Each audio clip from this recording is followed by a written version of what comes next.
Hello everyone, welcome back to the channel. જય શ્રી કૃષ્ણ. કેમ છો? આજે આપણે એપિસોડ 2 શૂટ કરીએ છીએ, what I eat in a day. તો ફર્સ્ટ ઇન ધ મોર્નિંગ આપણે લઈશું ચિયા સીડ્સ વોટર, જે મેં રાત્રે સોક કરેલો છે, બરાબર. સો અત્યારે હું બ્રેકફાસ્ટમાં લઉં છું, જો બતાવું તમારે. અત્યારે બ્રેકફાસ્ટમાં મેં લીધી છે બ્લેક કોફી અને વોટરમેલન, કારણ કે હું એક જ ટાઈમ ખાઉં છું ને, ચૈત્ર મહિનો ચાલે છે એટલે. સો અત્યારે લંચમાં મેં બનાવ્યું છે શાક રોટલી અને વેજીટેબલ રાઈસ.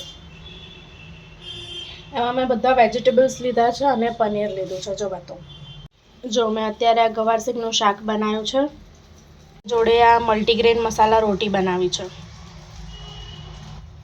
અને જે કુકરમાં મેં ગવારસીંગ બાફી હતી ને એનામાં જ મેં કીધું ઘી લીધું છે થોડુંક, અને આ બધા વેજીટેબલ સોટે કરી અને ડાયરેક્ટ જ રાઈસ બનાવી લઈશ. તો આ વેજીટેબલ્સ આપણે બધા સોટે કરી લઈએ. એમાં પનીર છે, ઓનિયન છે, કેબેજ છે, કેરેટ છે, ટમેટો છે, બધું જ છે. અને આપણે ડાયરેક્ટ જ મને શેઝવાન રાઈસ જેવા બનાવવા છે, તો ડાયરેક્ટ જ બનાવી લઈએ કુકરમાં જ.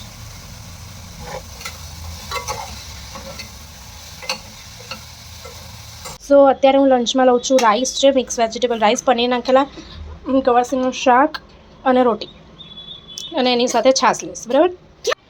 સો અત્યારે વાગ્યા છે 5 સાંજના, અને હું સ્નેક્સમાં લઈને બેઠી છું બ્લેક કોફી અને મખાના.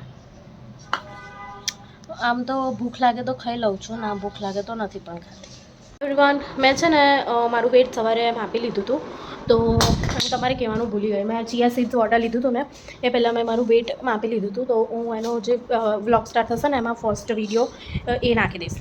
તો મારું વેટ હતું 69 kgs, અને અત્યારે જે તમારે બતાવશે એ મારું વેટ અત્યારે છે. એ મેં 1 થી 1.5 મહિનામાં લોસ કર્યું છે એટલું. અત્યારે મેં ડિનરમાં લીધું છે વોટરમેલન, કારણ કે મને ખાવાનું નથી, ફ્રૂટ્સ જ ખાવાના છે, તો ફ્રૂટ. સો ગાઈઝ, આ હતો આજનો vlog, what I eat in the day, episode number 2. સો મળીએ નેક્સ્ટ વ્લોગમાં. બાય, જય શ્રી કૃષ્ણ.